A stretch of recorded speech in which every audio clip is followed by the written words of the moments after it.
Can I film? For sure. Yeah. For sure. What are you? I was just hearing something about you having worries. Worries? Yeah, your name is Ole Dammegård, Oh, right? Yeah. I talked to KK a little bit. Are you KK? Yeah. Oh, very nice to meet you. Nice to meet you too. Icelandic, no? Yeah. Bless you. Me. But I'm interested in false flag idea that you had here. Okay. No, the thing is that I've been studying this for about 30 years. Devoted my life to exposing false flag operations, assassinations, and terror acts, so-called terror acts globally. And just to say I'm not a bullshitter, because I've been welcomed in the highest rank of researchers worldwide. And when I came here, because this Bilderberg group is one of the groups that I've been tracking down for about 25 years. I'm sorry. And so this... This is Bilderberg! I think this is not the way to go, in my opinion.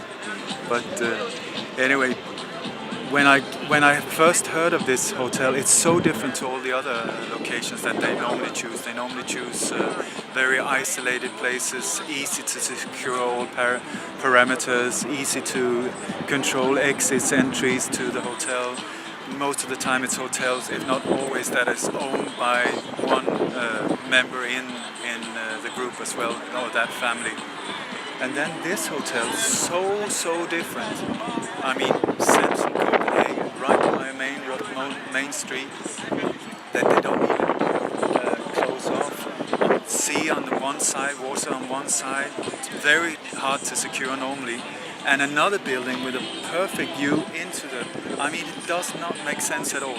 So I right away felt something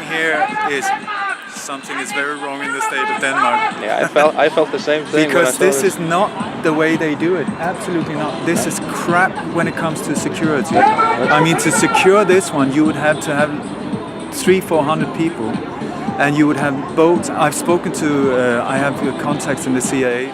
Chip Tatum, he's a former CIA deep cover agent, 25 years, black op assassin.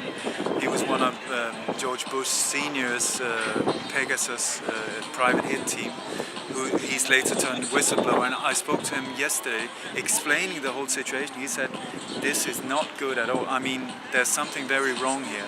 Because when we came here last night, which was only like 12 hours before they're supposed to arrive, 2 police officers, 2. We could go and look in through the windows. I mean, absolutely ridiculous. And he said on the water side, you would need boats to secure that. You would need divers. You would have snipers on the other side. You would have police forces there.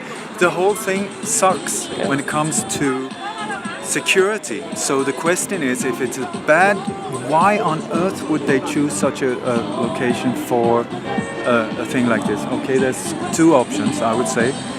Diversion. They meet somewhere else.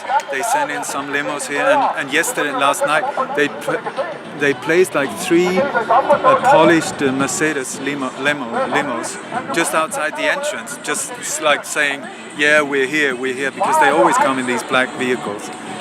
And so it was an absolute joke. And like I say, either option 1, diversion, they're somewhere else, they want us here, they control us, put us in this fence, and great, so they know where we are. Option 2, which is not a very nice one, since I've been in this false flag operation for so many years, sorting out what methods they use, why they do it. They always do the problem, reaction, solution.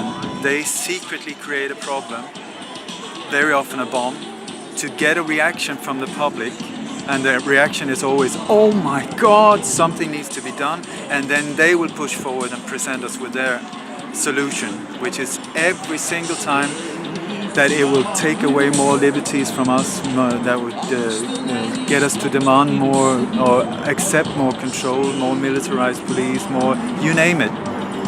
So we look at this place from a point of a false flag operation, a possible false flag. So how would that look? If you put a film crew down there with a wide angle, so you could have both the protesters and the hotel in the same angle. because they need to make it work good in media. Okay, so how would they do that? We would be put in here. I mean, hopefully there would have been a couple of thousand here for them, because they need more impact, emotional impact in media. A couple of thousand of us here.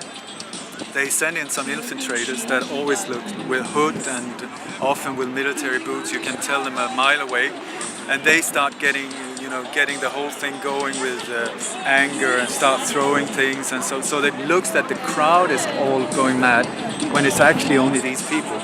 Okay, so you get that going, and then once that's going, then suddenly, boom, off goes a bomb on the other side of the street.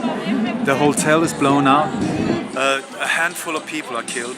Maybe if it's any of their own members, it would be somebody that they wanted to get rid of anyway.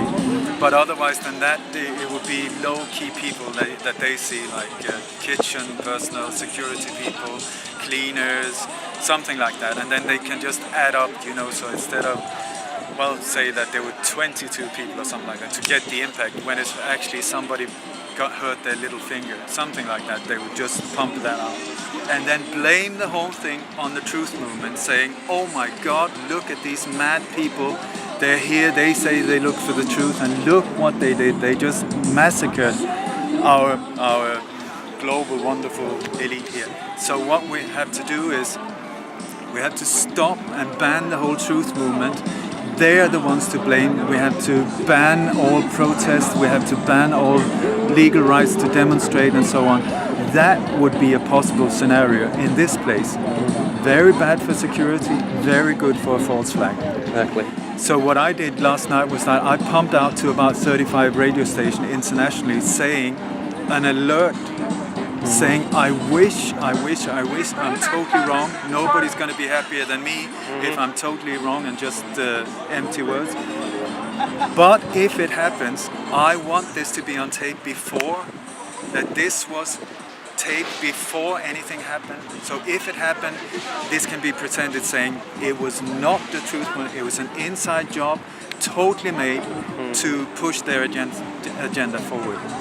And I said, I'm going to be on site, even if there will be a bomb, I would be on site, but I would be very observant of infiltrators, of TV teams in good positions for these type of things. Yeah. And also, because many times when they do these false flag operations, there's a team that moves in the day before, and they place out the explosives or smoke bombs, smoke machines, these type of things, pre-strike sort of.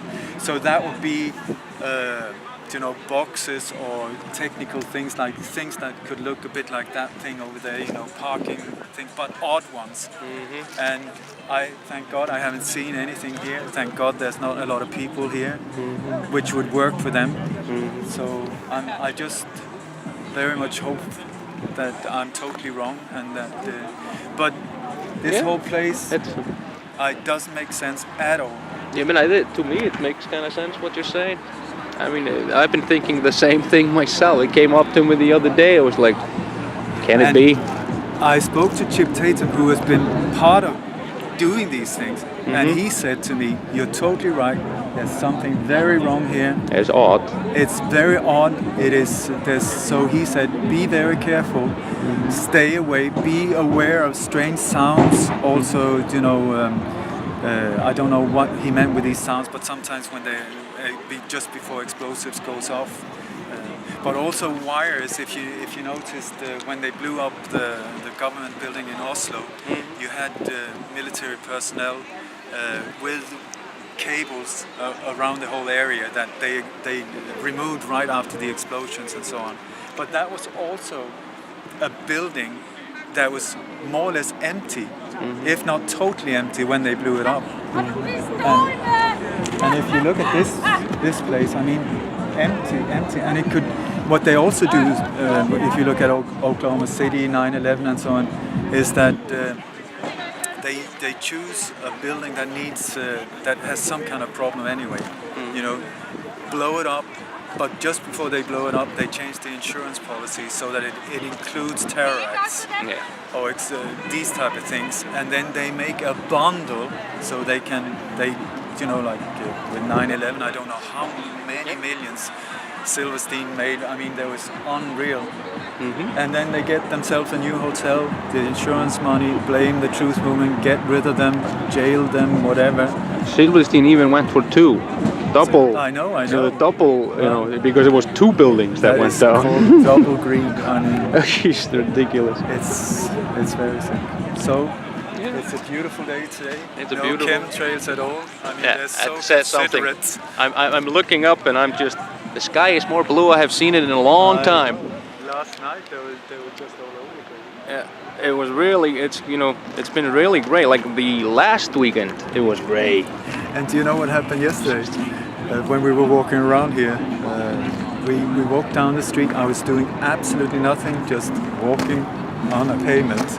A police car pulled over and stopped. 2 policemen came out and they said, very nice, very calm and nice people. And they said, hi, how are you doing? And so I said, fine. And they said, can you please show us identification? And in my world, that is not okay. Right. I was just walking down the street. I am in Denmark. I'm not in Nazi Germany. I'm not in Ayatollah Khomeini's Iran. I'm in Denmark. I said, I don't want to. So he kept on, and I said, well, I'm not going to tell you because I have done nothing wrong. Do you suspect me of having done anything wrong? They said no.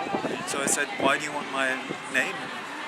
And anyway, so the captain came over, and once again very polite, and he said, please, we insist you have to tell us who you are. I said, I'm sorry, I'm not going to. And then we kept on like that for a while. I said, okay, after a while, if you tell me who you are, I will tell you who I am. Because he said, absolutely not. I said, then absolutely not. You're not going to get my name either. So we had a staring match, very kind, you know, no hard eyes, just like that. He was getting confused. And he said, but if you don't tell me, I will need to arrest you. I said, okay, not that I feel like being arrested, but if that's the way it has to be, then okay. He did not do it, and so we kept looking at each other, and then in the end I felt, okay, I can make some kind of point by getting arrested or so, but I'm not really up for it. I mean, what would happen? They would take me downtown, give me a cup of coffee, maybe give me a bill, and then go there. So I mean, what would get that gain? So instead I said like this, okay, Mr. Police Officer, we make a deal. You promise me that you go home, look up on the internet the Bilderberg group, educate yourself about this group so that you know who you are defending. Because in this situation, you are defending them from me. I am one that is paying you to protect us, the people, from people like them. And he said, but I'm not into politics. I said, it's not a matter of politics, it's a matter of criminals and normal people. And you, the police officer, you are supposed to protect the people of Denmark. So he said, I said, so is that a deal? You promise you will do that? He said, okay. So I gave him my name and a false address. And he wrote it down. And then I said, so now you're going to go home? He said, no. I said, listen, you gave me your name. And by then there was a group of journalists that had gathered around us. So they ended up, and I think they were there for like half an hour trying to explain themselves. What's going on here? I don't know. But this is nothing. I know what's going on. This does not make sense at all. Are they gonna lock up? Are they taking something away, or are they gonna? Can I ask what's happening? Uncle.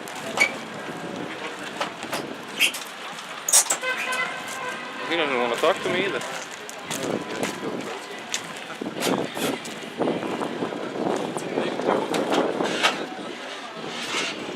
And they're picking up these things.